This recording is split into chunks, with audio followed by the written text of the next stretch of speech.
Some people give me, I call it the pizza analogy. Can you give us cultural safety? Like, can I deliver a pizza and here you go?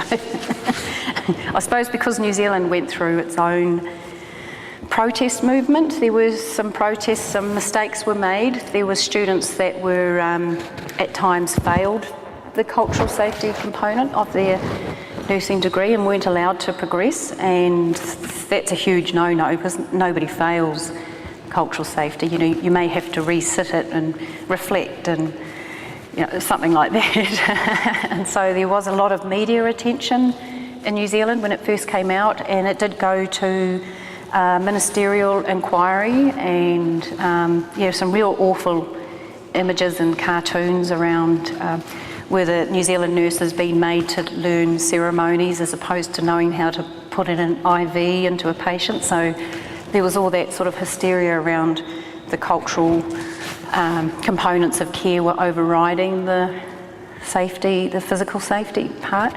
And I guess Eddie Harpati Ramsden was the driver as well, and she was a really strong person, so that helped.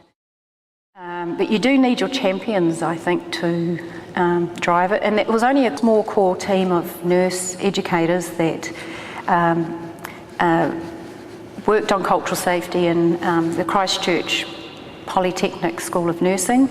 And I guess because the Nursing Council was open to it, and Eddie Harpati was able to bridge the gap between one school of nursing and a regulatory body, that just happened to let it roll out in a standardised way. But initially it was very vague, and people were learning ceremonies and songs, and there wasn't really an application to practice, and that was a lesson learned, that you had to always link the two. You couldn't just have people be able to recite a prayer or those sort of activities unless you could say that was linked to a practice example where a family might request it, or that's used to engage a family as an example.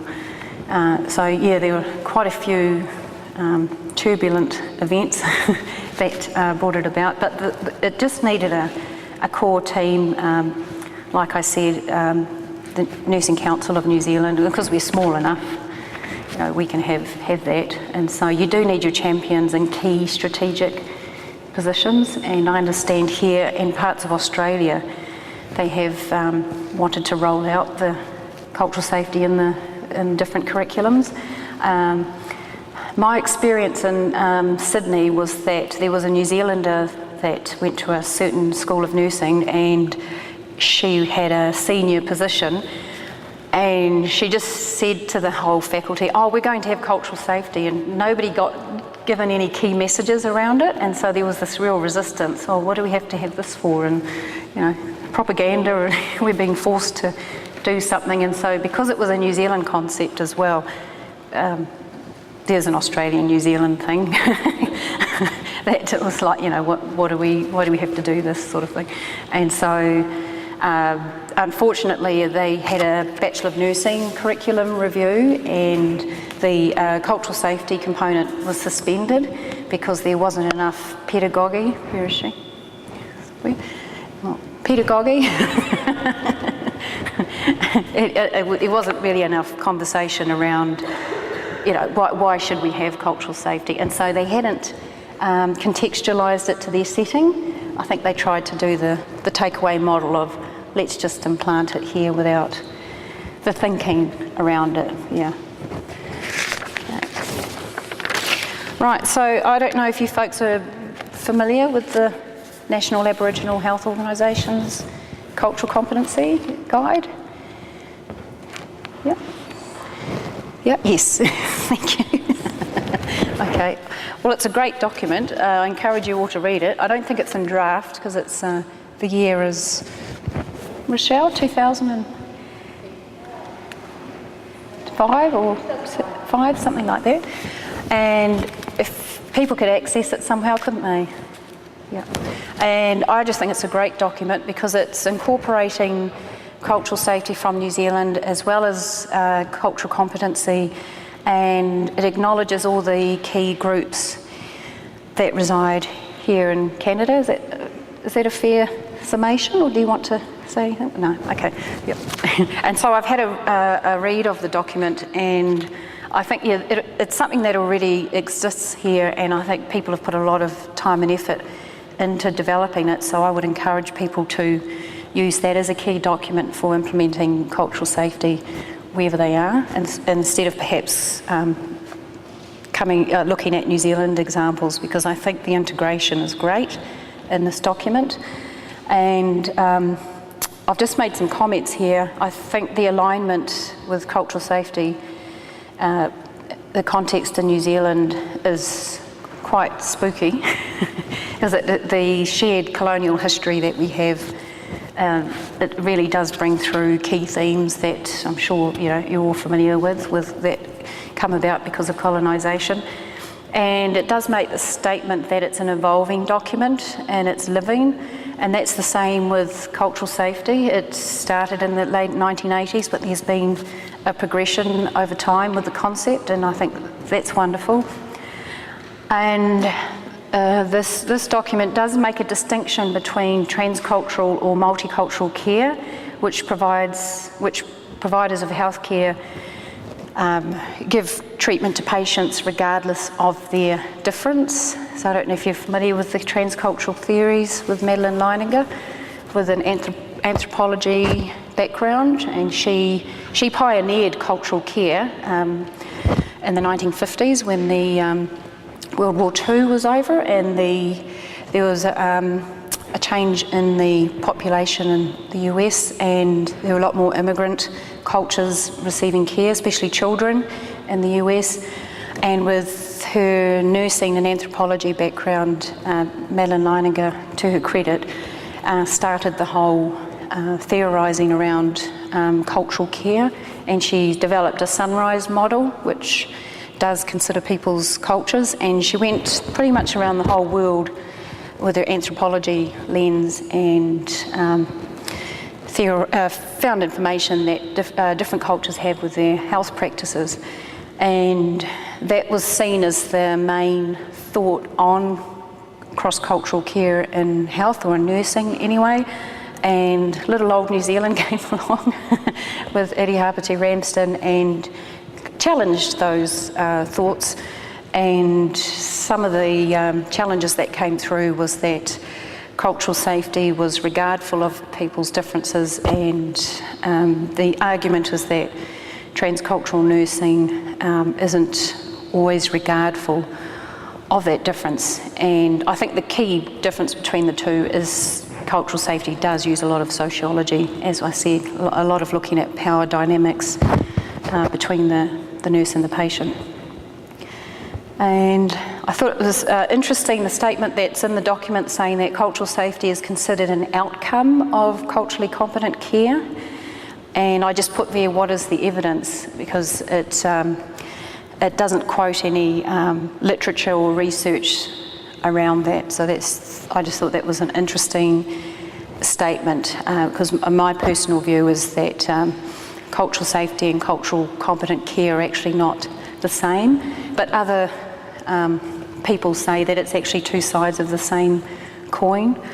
And yeah, so I think that debate still needs to continue, but at the moment culturally competent care seems to be the term that most people are comfortable with, I think, outside of New Zealand anyway. So it does seem to look like cultural safety is either part of the continuum within culturally competent care, or it's the end point that you achieve. So I think that still needs to be discussed. And the last point that I liked about the document, it talks about the integration of cultural safety into the domains of the health service, and health education is the key. And so it's really great we have educators here, because it does need to start at the undergraduate level, and I think in practice the role, I think, of the employer is to ensure, just like with any other competencies, that the health practitioner is carrying on with their requirements to meet those cultural safety indicators, if you like, or health outcomes or competencies. So the lifelong learning approach, I think, is part of the journey for cultural safety, and that it doesn't just stop when people graduate. There needs to be, I think, in New Zealand anyway, a better transition between graduation and the workplace. Right, just got here, I don't know if any of you have heard of Professor Mason Jury in New Zealand. He's a Māori doctor and psychiatrist, and he's written quite a lot about Māori health, and he's come up with a cultural competence framework. He's deliberately stayed away from the term cultural safety, and he says in this document that cultural safety is too politically laden and doctors would never accept the term, and so to bridge the gap, if you like, between the medical profession and cultural safety, he's come up with his framework for cultural competence, and he has right in the middle there, the maximum health gains is the aim of this framework, and he talks about domains of cultural impact, and that's people's health perspectives, their values, symptom hierarchies, and community capacity. So it's almost like a community development model as well. And on the other side, applications to medical practice, he puts there conceptual understanding, professional practice, clinical acumen, treatment, and care. So these are basically competencies. And down the bottom, implications for the medical profession, the role of the doctor, workforce composition, registration, and ongoing medical education. And so this is his attempt, I suppose, to integrate all of the key aspects of the medical profession and what they should be trying to aim for to gain cultural competence. There isn't too much dialogue around how the circles all meet. I mean, it's a great picture because you can see the domains there that the medical profession's looking at. But yeah, it is a bit, lacking in detail at the moment. So that is a model he's trying to develop. And it is hard for the medical profession to integrate cultural considerations into their training and practice, because it may be seen as something that's already part of best practice. They may not see that there's a need to have an extra competency. This model here, the Auckland District Health Board, their Māori Mental Health Service in New Zealand, they've come up with this other framework which I think can be operationalised a lot better, and this is coming from Māori knowledge starting basis or foundation, and it's really interesting because it looks at traditional knowledge and how that can come to the table, as well as clinical competence and clinical practice. And what their model looks at is bringing together all the competencies to have someone attain and continue with their competence working throughout their whole career. And if you know anything about mental health, that tends to be an area where cross-cultural practice is perhaps highlighted a bit more. There are more interactions to do with people and expressions of their feelings around their cultures and their families, and so this area in New Zealand and Auckland have come up with a framework, and it's called the Takarangi Competency Framework. And you can actually Google that framework or the Auckland District Health Board, and there is a lot more information on there.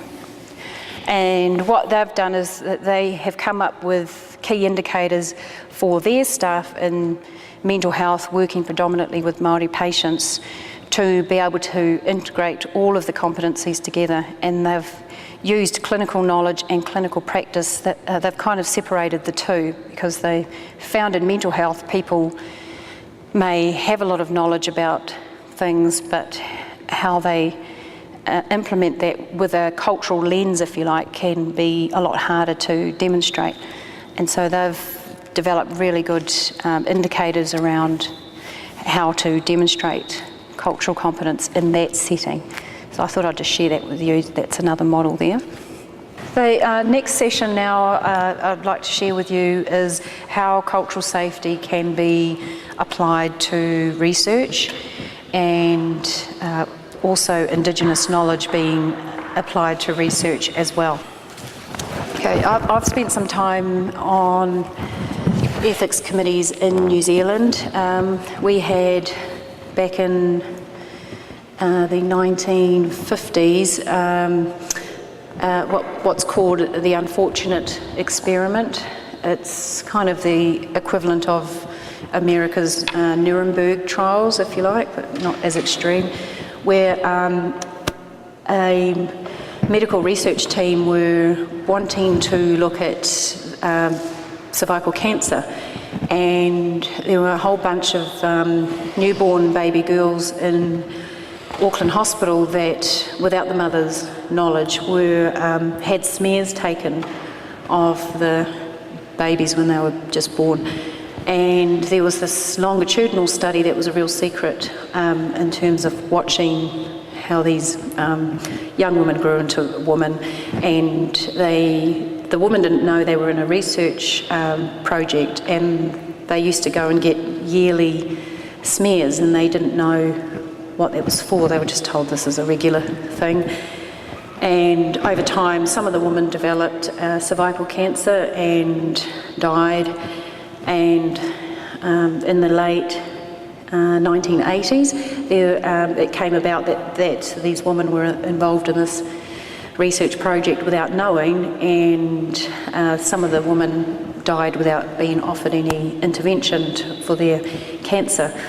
And it was called the Cartwright Inquiry. Sylvia Cartwright was involved in investigating this terrible, they called it the unfortunate experiment. And there were a whole raft of doctors and nurses actually that were involved in doing this. And so out of the report came recommendations to set up ethical standards for research and to have ethics committees developed in New Zealand. So that was really late. That was like late 1980s. And then after that, there was another incident where little babies that were stillborn or had died as infants, their hearts were removed from their bodies and taken to a lab and used for some sort of research.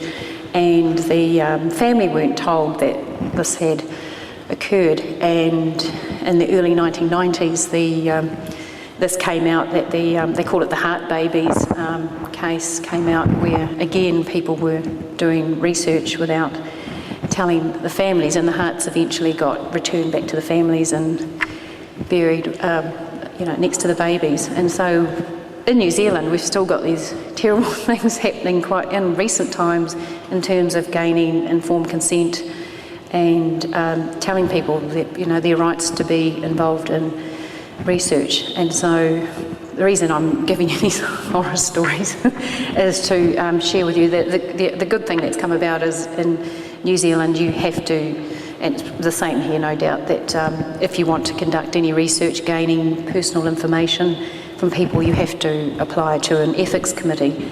And the Ministry of Health, the Government Department of Health in New Zealand, has 7 committees in New Zealand that you apply to as a researcher, and there's a component in there, again, like I said about the Treaty of Waitangi, and if Māori are involved in the research, it's a compulsory question, and so people have to, the researchers have to say how they will work with the obligations of the Treaty of Waitangi, especially if Māori are participants or will benefit from the research. They tended to be the group that were the highest number in those 2 examples that I just shared with you. And so again, Māori were kind of the group that were sadly disadvantaged, but have brought about changes for ethics committees in New Zealand. And so that brings me to the topic here.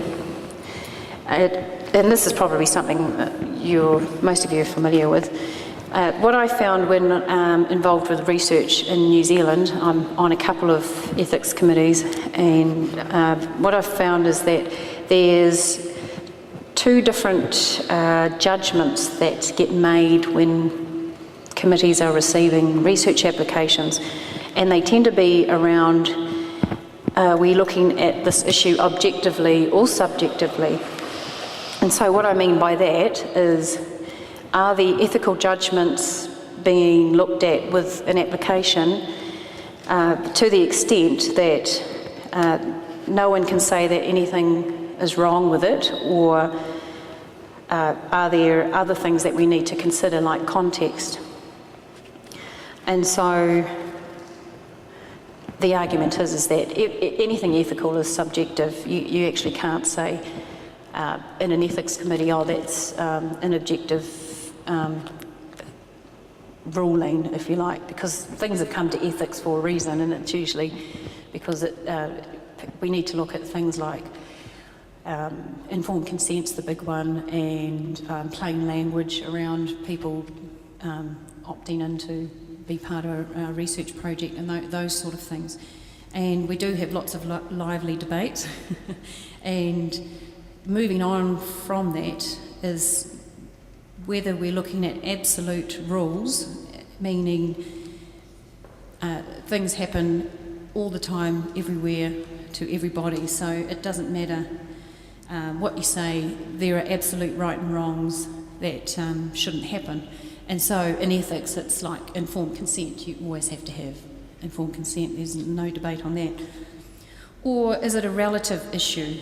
And sometimes we do get applications that are particular to certain cultures or periods. And there are lots of debates around that. And an example in New Zealand, there was a researcher, Pākehā researcher, that gained informed consent to collect the DNA of a small group of Māori people that lived in a rural area in the North Island, and the purpose of him gaining that DNA was to assist the community at looking at the high rates of bowel cancer that were in this really prevalent in the small community, and there were huge rates of people at a young age within a few community groupings that were dying of bowel cancer. And so that was fine. And then 5 years later, he used the same DNA for another piece of research, but didn't tell the folks that he'd reused their DNA. And he went to Australia, and he made this media announcement saying that he had discovered the warrior gene in Māori people, and I don't know if any of you heard of that in the media. And so and he went to Australia to do this announcement because he couldn't do this in New Zealand and live.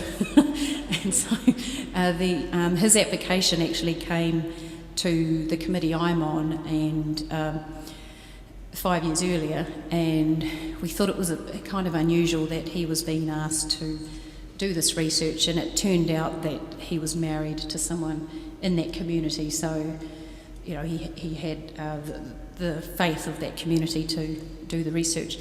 But then when he made this huge leap saying that he found a gene in the Māori race, if you like, that showed that Māori people were more violent and more aggressive because of this gene that he'd found.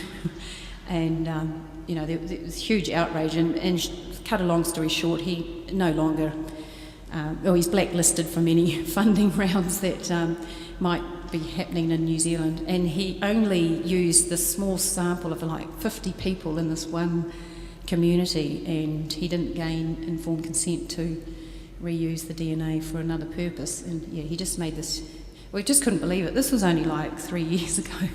Made this huge announcement, and so that didn't do much for race relations in New Zealand. And so it is really dangerous when people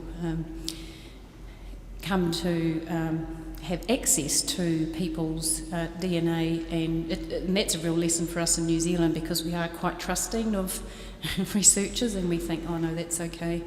And he took blood samples and used the DNA from that. So I don't know what kind of methodology he came up with, but yeah, just steer clear of that research if you come across it. And so looking at different cultures and cultural values, the relative aspects of ethics is quite prominent in applications that we see where folks may want to research a Māori community or have Māori researchers involved in a project. And so sometimes we can't use the philosophy around right and wrong, and sometimes it is relative. And working especially with Māori populations, things actually have to be massaged, if you like, in terms of the ethical issues that may come up. I have looked at research where the elders have given the consent for the community to be engaged with a community. It's not often though, it depends on the nature of the research. And there are closed doors with some communities, like I referred to before, the language nests that are in New Zealand, the Māori language nest under fives. They actually have a policy nationwide that they don't allow people to research them or the language nests unless it's come from within that group. And that's being debated quite a lot, because then, you know, the pros and cons are there around accessing knowledge and you know, having bias if you're only having your own researchers do that. So community consent, that's the question. Yeah, that's it's only at an elder level that I understand that where people can have consent to access a community. But if they're collecting personal information, it still comes down to informed consent of that person. Yeah. And then children, you know, the usual things around children under 16 need the parents' consent.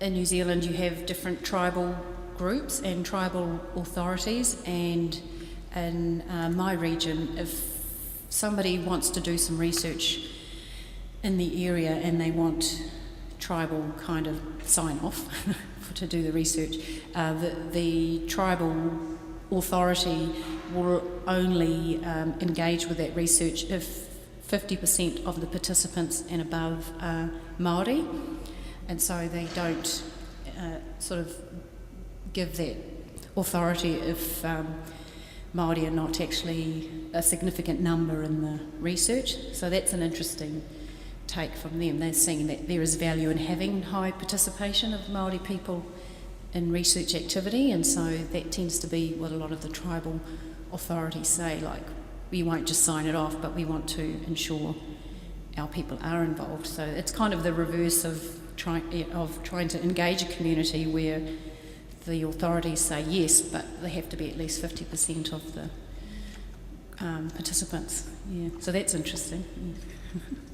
There is this tension in the ethics field, if you like, between what's called principle-based theories or ways of looking at ethical issues and virtue-based theories, which some of you might be familiar with.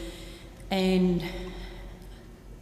basically, the principle-based theories of, say, truth-telling and fairness are seen by a lot of writers now to be quite individualistic and autonomous. So what that means is gaining informed consent from an individual is seen as a principle-based view on getting ethical consideration. And the thinking around that approach is that the person is autonomous, they can make their own decisions and they can give informed consent.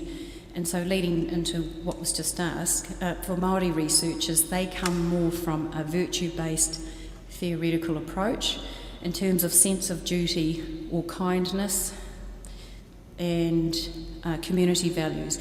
So the tension there may be around confidentiality, where a researcher may guarantee or say they guarantee confidentiality of information, but really all they can probably guarantee is anonymity, and especially in New Zealand, which is quite a small region, it's really hard to guarantee that something will be confidential, because somebody always knows somebody who knows someone. We have a term in New Zealand, there's 2 degrees of separation between people. Somebody knows someone that knows the Queen of England, it's that close. And so the virtue-based theories approach seems to be one that Māori researchers anyway are using more and more and more. And that sense of duty, like, why am I doing the research? It's not just for my academic career, it's also to benefit the community, comes through quite a lot. But the overarching principles do create tension in research and ethics committee applications, especially where the confidentiality and informed consent are based on an individual's hearsay. Giving that consent, And what are they consenting to? With Māori people, they place a lot of emphasis on their, what they call whakapapa, which means their, where they come from, and anything to do with the body is really, really sacred. And so the incident I talked about where the chap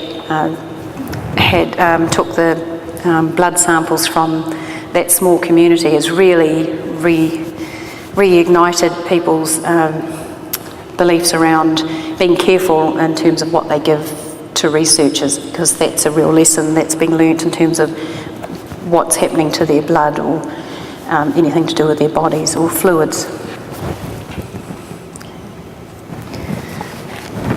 Okay. Māori people are we're a real fertile ground for research, and that's from anthropology approaches right through even to today. And there is a viewpoint that Māori people have been researched to death, and that may be the same here, that they're an easy group to write about and research, and the statistics are all there about all the negative health outcomes that Māori people endure. And I thought this statement here by a famous Māori actress actually, and she just died this year, Merata Mita. She says here, "We have a history of putting Māori under a microscope in the same way a scientist looks at an insect. The ones doing the looking are giving themselves the power to define and describe." And so that really summed up the resistance movement, if you like, in New Zealand in the 1980s and early 90s, where people were saying no more. Māori communities were saying no more. We know that we're sick and dying and all that, so what's the point of researching us? And so they started to, like the early language nest example, they started to put up blocks, if you like, to researchers who in the past would gain their PhDs or do their reports, but what they gave back to the community was really, really minimal. And so what came out was what was called the deficit model. So it's quoting sadly to students, Māori have the worst rates of diabetes and heart disease, and it's quite depressing when you're teaching that, but it's like, well, you still have to say it, or do you? Like we were just saying earlier, somebody said, we know what it's all about, we don't have to be told it, we live it. And so it's the same sort of thing here. And the other way of looking at it is what they call mātauranga Māori or Māori knowledge. Traditionally, Māori knowledge was really sacred because the culture was an oral culture. They didn't have the written word until the missionaries came and introduced the written language, and the Bible was written in Māori, and all of the newspapers used to be in the Māori language. And so Māori people really before then were careful with knowledge, and you had to recite it, and only certain people were given certain knowledge about genealogy and all those sorts of things, and they had to really know it well, or there would be real consequences if they got things wrong, especially the genealogy of where people come from. And so that's a different viewpoint on knowledge, and that does go against the traditional Western viewpoint of knowledge, that all knowledge is accessible, and why can't I find out that information, and those sorts of things. So the tensions are still there. The role of colonisation in research was a small role, but it was still concerned with defining knowledge. And Paulo Freire, I don't know if you've ever heard of him, very famous man. He has this really good quote here: to be colonised is to be defined by someone else, and to believe it even though you are confronted daily by evidence to the contrary. And so that kind of sums it up in terms of the deficit model and the way that Māori people even today view themselves. That academics would say, oh, that's a colonised way of thinking or whatever. But those that are colonised, may not know that and say, what are you talking about? So it fits in really well with this quote there, that you actually don't see it. Okay. So the way to move forward is just really looking at questions, like asking the question and not being afraid to reflect on that, and perhaps having some sort of uncomfortableness around what the answers might be. And so what we recommend in New Zealand is for people to really look at, well, who's helped define the research problem? Has it come from the community? Because then you'll get more buy-in when you approach them to be involved, or is it something that's come from outside that community?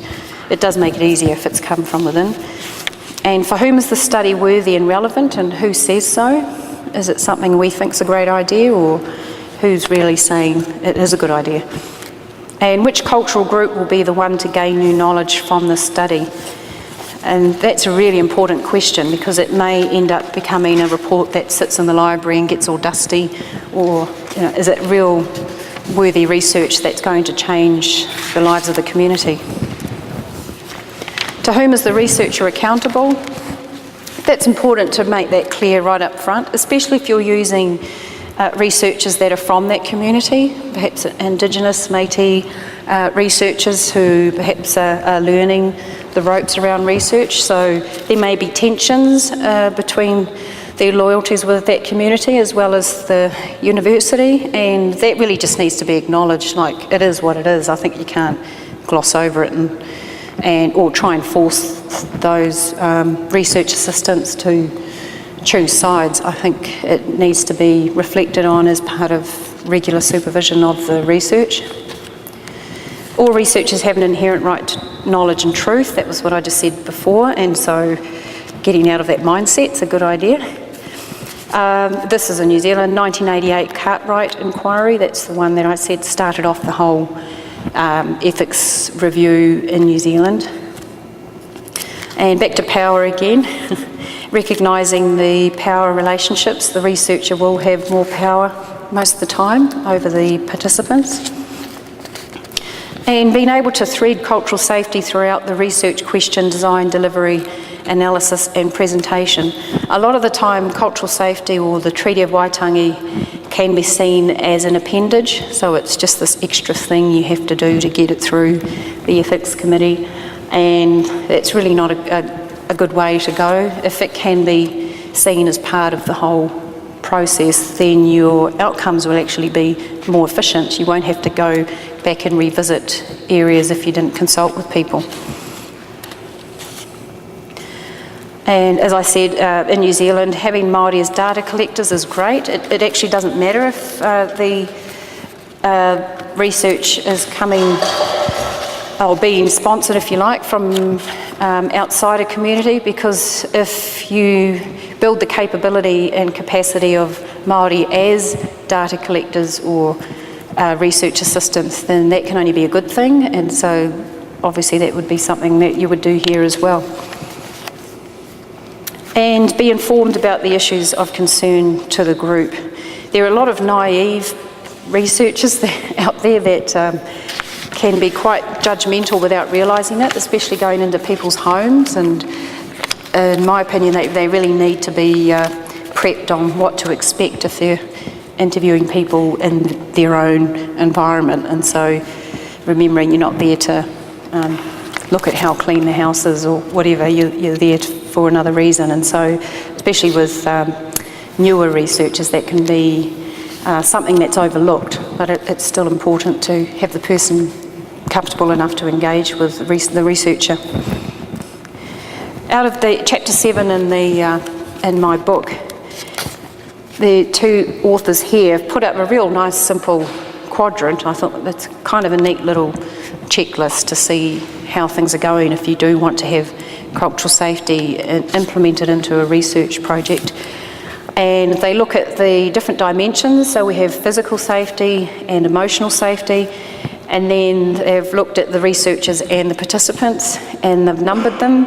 And so you can see here, number 1 is the researchers' physical safety, number 2, the participants' physical safety, number 3, the emotional safety of the researchers, and quadrant 4 is the participants' emotional safety. And this is an evolving framework, however it seems to be quite a good little stock take of how things are going with the project in terms of are the researchers out of their depth? Are they going into a community where physically they could be in the wrong place at the wrong time? Or is there some safety issues around the participants? Perhaps they're engaged in research that has a high level of physical risk. Maybe it's a drug trial or a new procedure or something like that. And then the emotional safety I thought was an interesting one for them to include. And this tends to get overlooked as well with research applications in terms of managing the risk if people get upset, how to deal with sensitive issues, and after the research is completed, how people are coping with the whole emotions around sensitive issues, or perhaps engaging with people in a community that they didn't expect to see certain things the way they were. And so they've couched this whole model here under the cultural safety umbrella. But if you do get access to that chapter, you'll see there's a lot more detail into how you can keep an eye on each quadrant and prepare for the research activity using the model before, during and after. I've just got a summary there. Some of you are fading, so I won't let you keep you too much longer. So I'm hoping today we've covered off the aim, which is looking at the key elements of cultural safety as a concept and discussing its application to research and Indigenous knowledge. Briefly looked at the NAHO Cultural Competency and Safety Guide for healthcare administrators, providers and educators, and looked at applying cultural safety to research and Indigenous knowledge. Thank you.